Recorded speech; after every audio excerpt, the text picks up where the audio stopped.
Hi అండి. పంచదార చిలకలు మా నానమ్మ వీటిని చాలా ఎక్కువగా చేసేవారు. ఏదైనా ఫంక్షన్‌లున్నా అవన్నీ కూడా. అప్పట్లో మా నానమ్మ ఇవి పెళ్ళిళ్ళకి ఎక్కువగా ఇచ్చేవారు కూడా అండి. ఇవి ఎన్నో సంవత్సరాల నుంచి వస్తున్న అచ్చులండి. ఇప్పటికీ చెక్కు చెదరకుండా ఇలానే ఉన్నాయి. ఇప్పుడు మనం పంచదార చిలకలు ఎలా తయారు చేసుకుందామో ఈ వీడియోలో మీకు మొత్తం చూపిస్తాను. ఈ అచ్చుల్లో మనకి రకరకాలు ఉంటాయండి. చూసారా, ఇది అమ్మాయి బొమ్మ చిన్న కుండ పట్టుకొని ఉంటుంది. నెక్స్ట్ ఇవి పీకాక్స్ అండి, నెమళ్ళు. ఇంకా ఈ నెమళ్ళతో పాటు చిన్న ఆడపిల్ల బొమ్మ అండి, ఇది ఇంకో బొమ్మ. నెక్స్ట్ కొన్ని ఏనుగులు, కొన్ని ఒంటెలు అనుకుంటానండి అవి. ఇవన్నీ ఇలా చిన్న చిన్న బాక్సెస్లా ఉంటాయి. ఇప్పుడు ముందుగా పంచదార తీసుకోవాలండి. ఒక గిన్నెలో పంచదార తీసుకొని దాంట్లో కొంచెం నీళ్లు వేసుకొని పొయ్యి మీద పెట్టుకోండి. పంచదార మనకి ముదారు పాకం అయితే రావాలండి. ఈ చిలకలకి మనకి ముదారు పాకం పంచదార అనేది రావాలండి.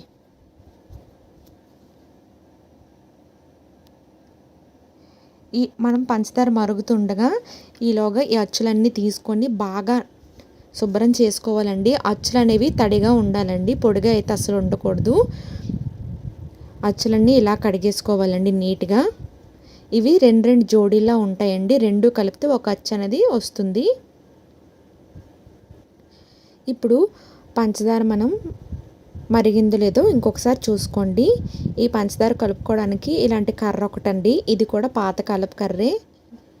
అప్పుడు ఇలా మనకి గిన్నెలు కాకుండా పొంగుల కళాయి అని చెప్పి ఒకటి ఉండేదండి. దాంట్లో అయితే మా నాన్నమ్మ వేసుకునేవారు. ఇప్పటికీ అది ఉంది, కానీ ఎక్కడో ఉంది, నాకు గుర్తులేదు. ఇప్పుడు మనం కడుక్కున్న అచ్చులన్నీ కూడా ఇలా జోడీలా చేసుకొని టైట్గా తాడు సహాయంతో కట్టేసుకోవాలండి. అంటే మనం పంచదార దీంట్లో వేసినప్పుడు బయటకు రాకుండా ఇలా గట్టిగా కట్టుకోవాలండి. మేమైతే అన్ని రకాల అచ్చులతో వేసాను. నేనైతే కొన్ని మీకు ఇందులో వీడియో తీసి చూపిస్తున్నాను.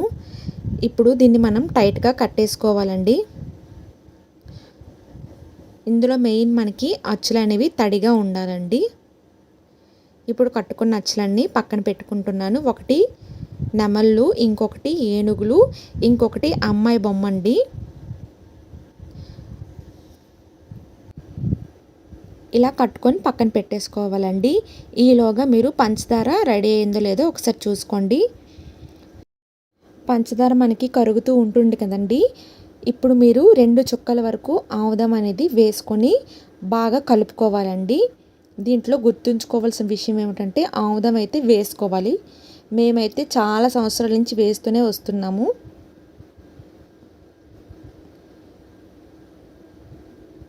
ఇప్పుడు నేను మీకు చెప్పాను కదా, ఇగోండి ఒక 2 చుక్కల వరకు ఆముదం వేసుకుంటే సరిపోతుందండి.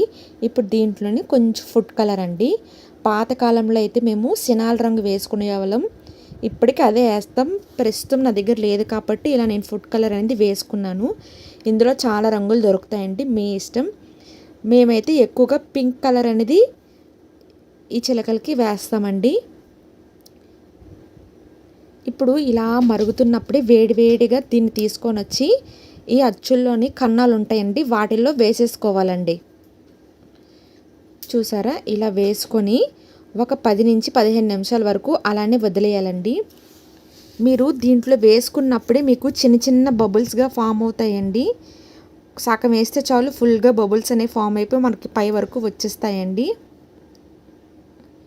15 నిమిషాలు పోయిన తర్వాత చూసారా, ఏనుగులు ఎంత చక్కగా వచ్చాయో.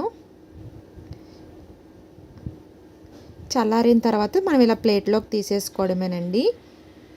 ఇవైతే ఏనుగు బొమ్మలండి. నెక్స్ట్ ఇదే విధంగా నేను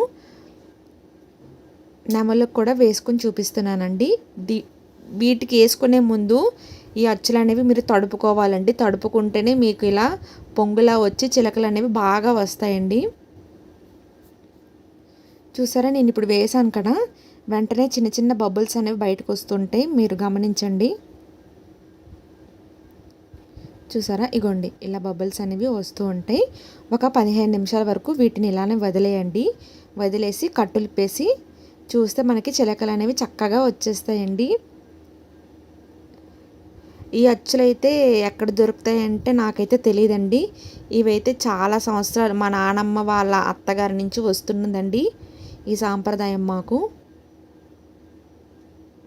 చూసారా ఎంత చక్కగా వచ్చాయో.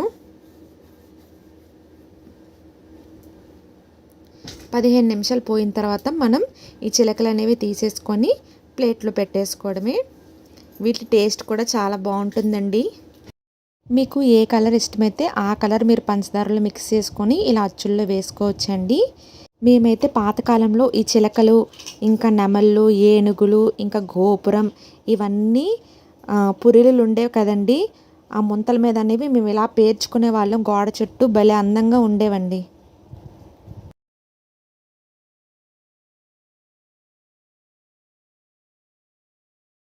మీలో ఎవరికైనా ఈ పంచదార చిలకలు గుర్తున్నాయో లేవో నాకు కామెంట్ చేసి తెలియచేయగలరు.